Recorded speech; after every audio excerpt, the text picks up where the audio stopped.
Welcome to Bobbins and Bows of Bear YouTube tutorial for knit into the front and the back of a stitch. That's KFB. Today we're using 10mm needles and James C. Brett Amazon Super Chunky. So knit into the front of a back and the back of a stitch is an increase technique. I've already done some here so that you can see what it looks like. So these are the increases. So I've increased, knit two, increased. Okay, so I've knit up to the point where we need to increase again, and we put your needle into knit. Let me get rid of that wool.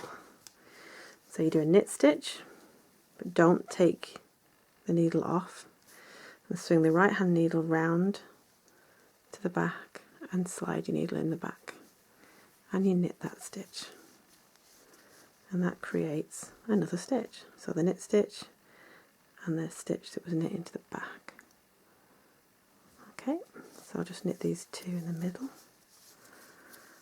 and then we'll do it again. So needle into knit, bring it through but don't take it off, slide the right hand needle to the back, into the needle, into the yarn there, and knit. And there we are. So you've got your increase there and your increase there. I hope that was helpful. If it was, don't forget to like and subscribe. Thank you.